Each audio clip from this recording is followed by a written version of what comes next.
Hello. The title of this video is Materialism and Criminality. Materialism and Criminality. Right.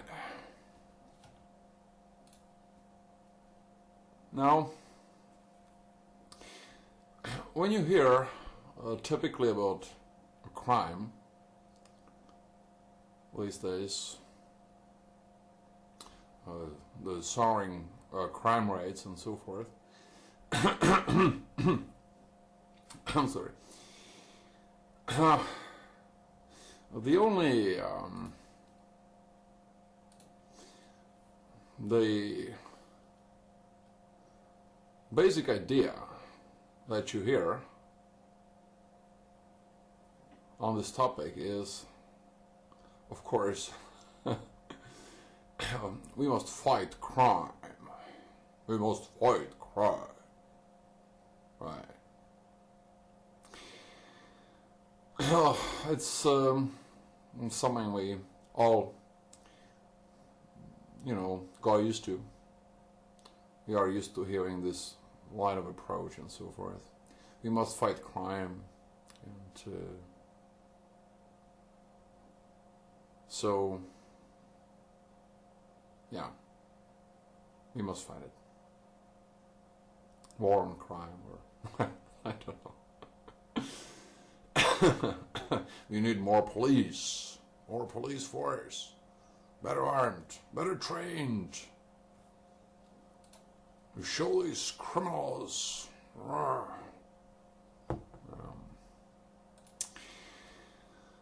Now, when was the last time you heard the consideration, you heard the idea, how does one become a criminal?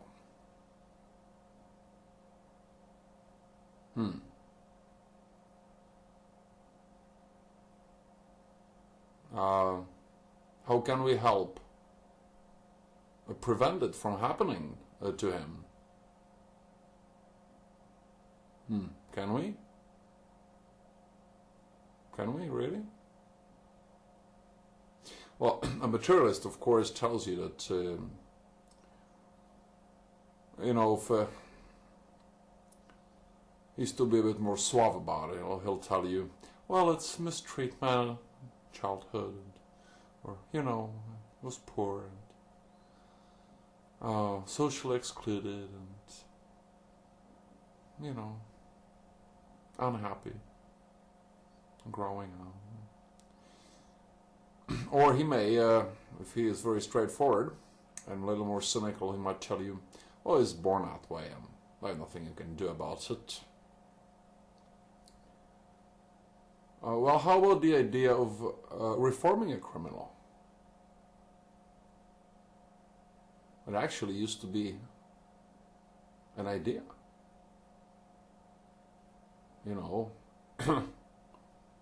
It was believed that it was believed that a criminal, at least some of them, could be reformed. Wow. What an idea, right?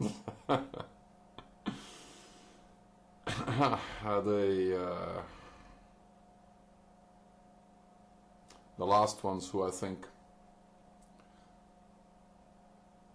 made the latest effort in this direction were Christian priests in prisons. But how can we reform a criminal? In other words, how can you make a criminal turn into, or help him become, somebody who no longer is a criminal? Somebody who no longer is a criminal. No longer commits crime.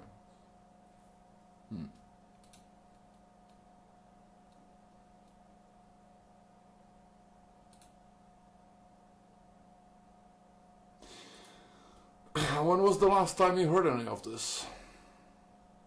Can you remember?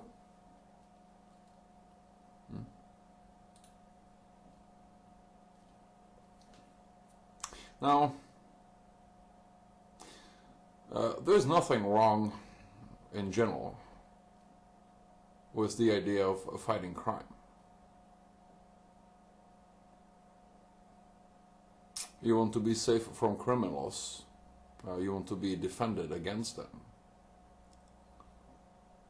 And you pay a lot of money for that and so forth. But if you take a broad look, if you look far enough into the future, you may be confronted with the question, how can we decrease the number of criminals in society? How can we help prevent people from turning criminal? And most importantly, perhaps, how to reform a criminal. Because for all you know, the number of criminals may be growing ever faster in the future, and you know, there may come a point when it becomes, just due to a sheer number, rather difficult, if even possible, to successfully fight them. Huh. Strange idea, is it? I don't know.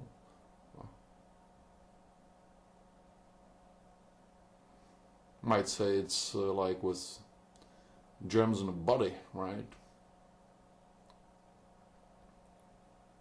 If they are harmful to it and they reach a certain critical number inside the body,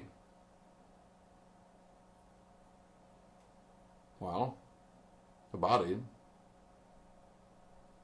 is no longer able to fight it.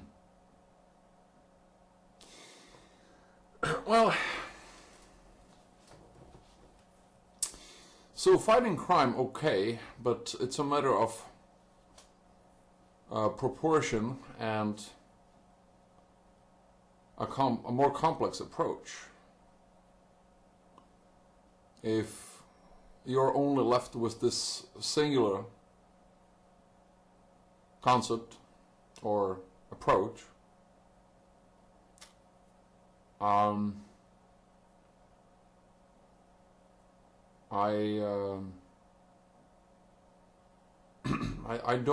not sure. I'm not sure that you are on the right track, and see,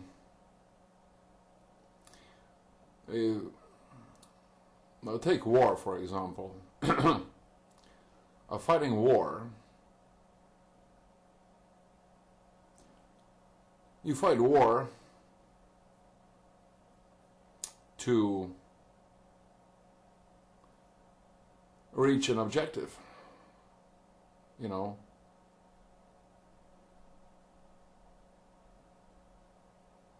Whatever that objective may be, if only to defeat your enemy, gain territory, or I don't know. But you certainly fight, you know, you fight a war, and you don't fight it forever. It ends, you know, sooner or later it has to end.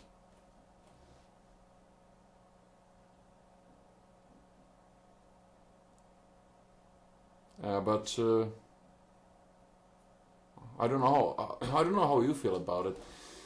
But the idea of fighting an endless war I just find something, something strange about it. Don't you? You fight a war and you either win it and reach your objective, or you don't, and you lose. And, the thing is over with, of course, many bad things resulting from it, loss of lives and all that. But you fight it to reach an objective, and you either succeed or you fail, and the war ends. But the idea to find an endless war, I don't know. I mean, how would you feel if your doctor tells you, you unfortunately have this condition and so on, and we're going to fight a war with your condition, and it will be an endless war. It will be a war without end. You may die, but you may never be healed with this condition. It's just not the case. All we can do about it is to fight an endless war with it all your life. I mean, I don't know. Would not be a strange,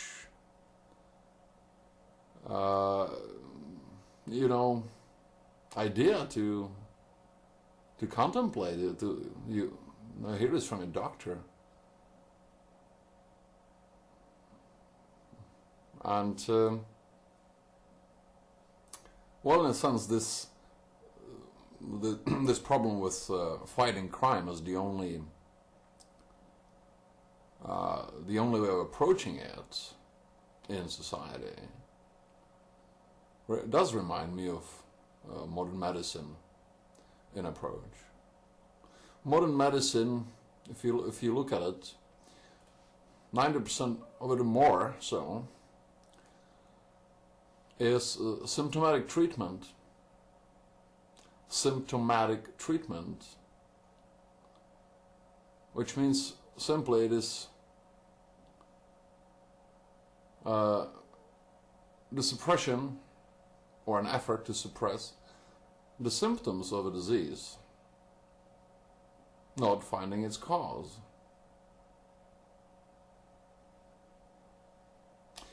And again, when taken as an isolated approach, as a part of a more complex approach, part of a complex treatment, sure, there's nothing wrong with it, in this proportion. If you suffer a very bad pain, you want the pain go away, and you want that badly. But when the pain is suppressed, hopefully, when it lessens and becomes more bearable, you also, I assume, would like to find out the cause of it, the cause of the pain. So that you can have some certainty that, when you remove the cause, it does not go worse again or recur.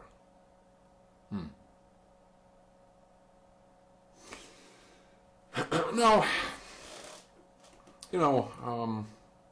sure,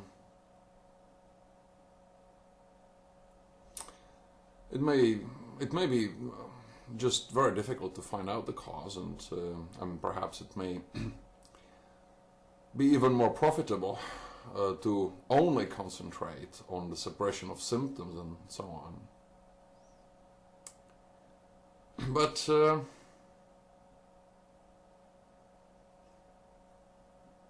what is, if you take a broader look and you look, at the whole scene or across time, what is the net result eventually of concentrating on the suppression of symptoms only? What is the net result of such a singular approach? Huh. Many people would say, oh, what are you talking about? We have the most modern, miraculous medicine ever these days. You know, they can treat almost anything and people live longer than ever. The question might be in what condition if such life's worth living. But let's consult, you know, your own experience here with people around you. If you take an honest look, have you noticed the incidence of illness, disease, decreasing sharply around you? People around you being more healthy and seeing the doctor less and less often, so on. Well, so some of you may have, but I tend to notice rather the opposite. More and more people that I know who are willing to admit it, being on medication more and more often. And so what seems to be the end result of concentrating on the suppression of symptoms only? It seems to be that eventually you get more of it, more of the problem. The more your single and only approach to deal with the problem is to fight it, the more of it you tend to get in the end. Even though you may be able to win some battles. Yeah. Okay. Now, back to crime. Surely it may be a difficult question to answer. How does one become a criminal? But on a more practical level, you know, you do not hear about the possibility of reforming the criminal, morally reforming the criminal, that is, of course, so that he no longer is a criminal, acts criminally. You no longer hear this even discussed as a possibility. Even as a possibility. Mere possibility. After all, in peak materialism, there is no morality. So the concept of reforming somebody morally has no meaning, has it? Well, morality is relative, and it's just a pretense anyway. Man is just a selfish animal, only lives once, is run essentially by its base impulses, and once, you know, his brain is grown, he can never change. Certainly not for the better. And if he is a criminal, as it is ordinarily understood these days, and he goes to jail, you know, and so forth, well, he is just too stupid. Like, let himself get caught, huh? Isn't it? Isn't it? Isn't it the message of many of the movies these days? The super clever criminal does not let himself get caught, and then he lives a life of plenty and luxury in some wonderful place with some beautiful woman, and he is a hero, actually, isn't he? He is tender and loving, and he has good character.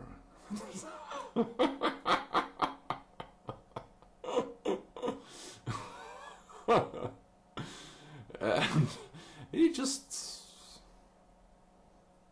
you know, commits crime out of fun, or because where he grew up, or blah blah blah.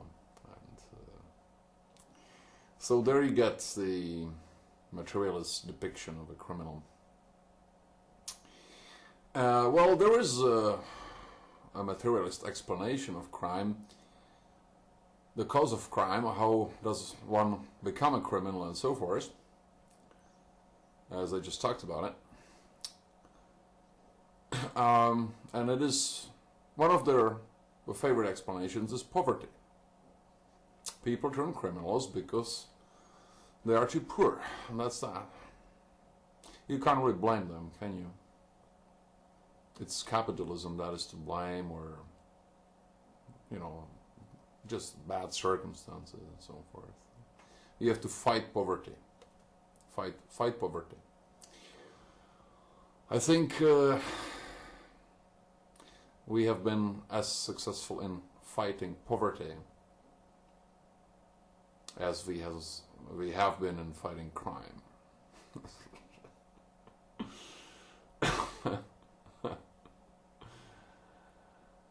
Well, but anyway, you know, this is a kind of an answer which does not resolve anything, because there will always be poor people, except in some utopian fantasies. They may not be, but there will always be poor people, I think, if by their own choice only. Besides,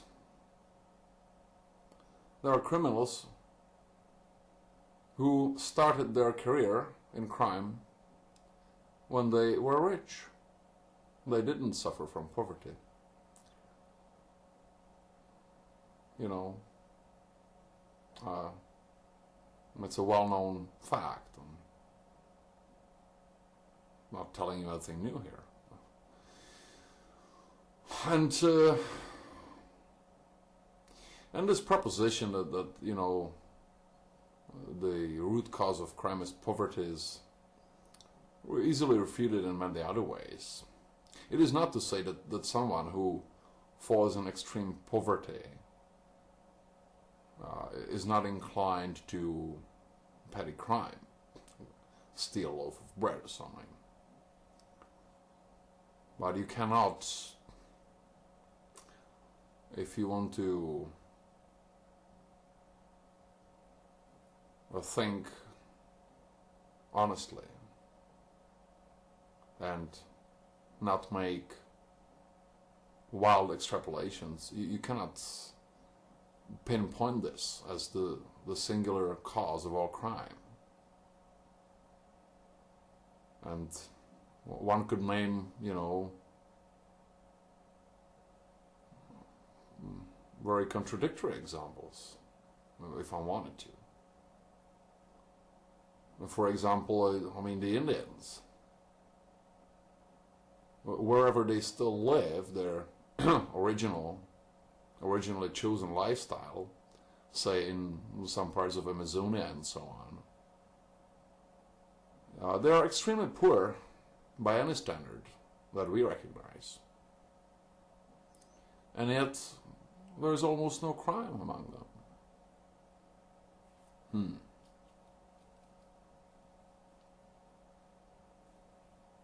And there are other examples. I'm sure you could come up with examples, present or historical.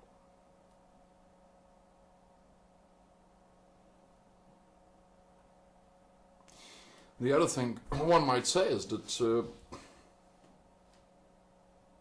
if you look, say, a century or 2 centuries back, there was no social security. And yet, on the whole, there was less crime. So it's certainly not an all-out answer to crime.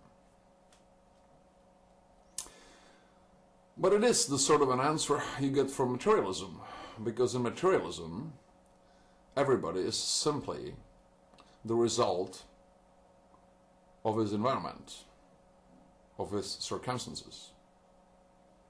There is nothing you can do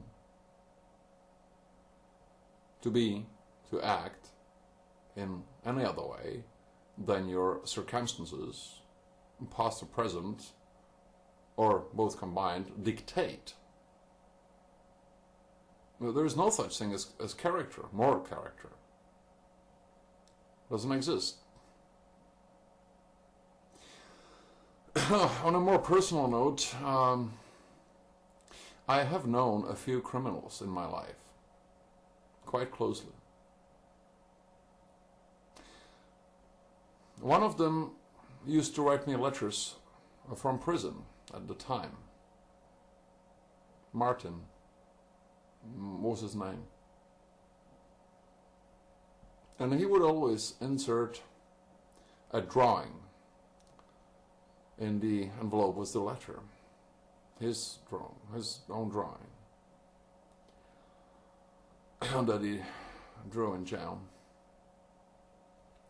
And I was very surprised, moved in fact, because his drawings were beautiful. They were sketches, black and white, of people's faces and the landscape and so on, you know. And there was beauty and softness in them. Something I would never have looked for in him. Sentiment and the ability to make such drawings.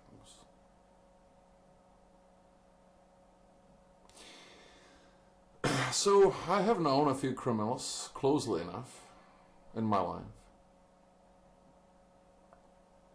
to notice a few things in them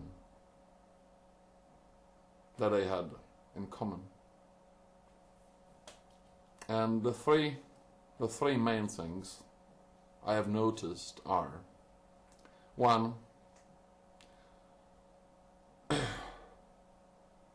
they don't have much self-respect.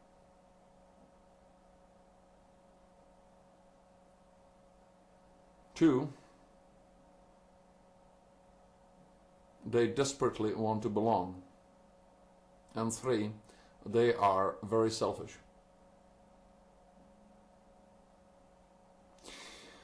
Now, if you take a deep, honest look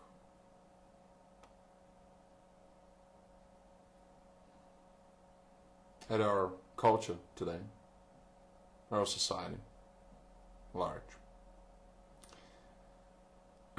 don't you think that these features I've just described, these attributes, are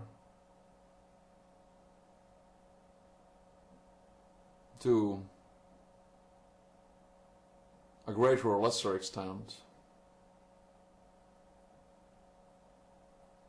a present in most people today,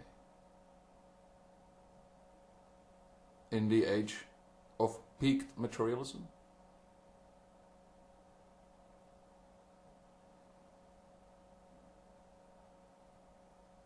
Don't you think?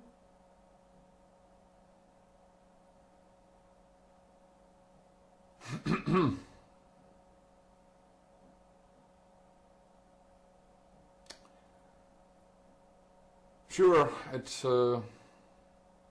has not reached the level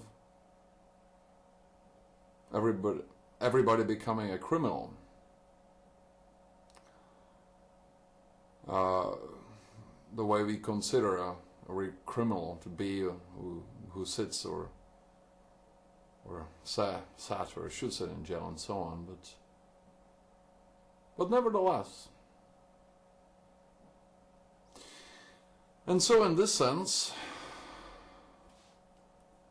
and by the way, what is not now can be in the future. You know, it is in one, two, or in society at large, most people in it and so forth, in one extent in them today, and the extent may, increase tomorrow. And so in this sense, materialism seems to lead to a criminal society. And who will rule in a criminal society? Well, the most ruthless, the most cunning, the most clever, the most hardened criminals will eventually get to the top, necessarily. Just as is the case in any criminal gang. And how will they rule? By using, we all know that, by using sufficient force and sufficient threat of force to pressure the other, lesser criminals into suppressing their criminal tendencies enough so that they do not interfere with their overall interests and their rule. And so you get, as a result, a totalitarian society run only by force, the threat of force, and constant watching of everyone. Because criminals, of course, cannot be trusted. So no one can. Because a criminal